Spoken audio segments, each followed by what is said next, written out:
Following on from the previous movie, we're going to go through some more preferences. And to recap, if you're on a PC, go to the Edit menu. Preferences are down at the bottom here. On the Mac, you go to the InDesign menu, and this time we're going to look at Interface. A lot of options in here. First is Tooltips. Now you'll notice when I hover the mouse over any of the tools here, we have a little helper telling us what it's about. You can turn them off to none or turn it to normal. That's kind of a slower speed, or keep them at fast. I'll just hit none. They'll still show up here, but when I click on OK, then they're gone. They don't show up anymore. I like them on, especially for these tutorials here. So I'm going to turn them back and have them come on fast, because we do use them quite a bit as we go through here. The next option is Show Thumbnails on Place. So what's that? Let me cancel out of here, and I'll bring up MiniBridge, which we looked at in the beginning tutorial. And I'll bring up MiniBridge here, just drop it out. So when we bring an image onto the page like this, it gives us a little thumbnail of what it is. So if you pick the wrong one, you can just click here and delete it, and then just go back. This is the one I wanted. Drag it onto your page like that.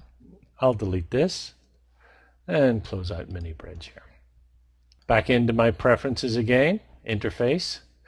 Here you can show transformational values. It's turned off at the moment, but if I click it on like this and I start moving this about, you can see the transformational values there. It's changing. I scale it, it's giving it the new size, and I rotate it, it gives me the angle it's rotating at.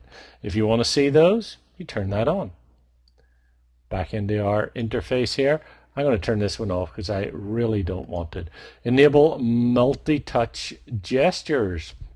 Well, what's that? In fact, it's for a mouse that I don't have, so I can't show you how it works.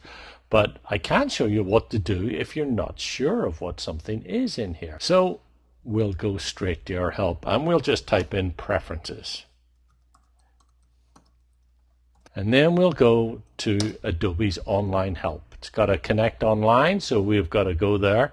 And here's one thing that always happens. It comes up and it wants to update it. I'm not going to update it right now, so I'll just cancel out of it.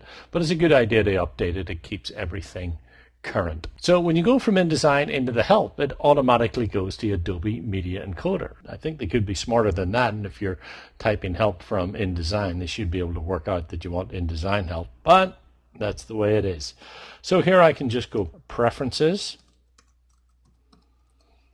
and here I got to come over and choose InDesign like that, and there it gives me the preferences.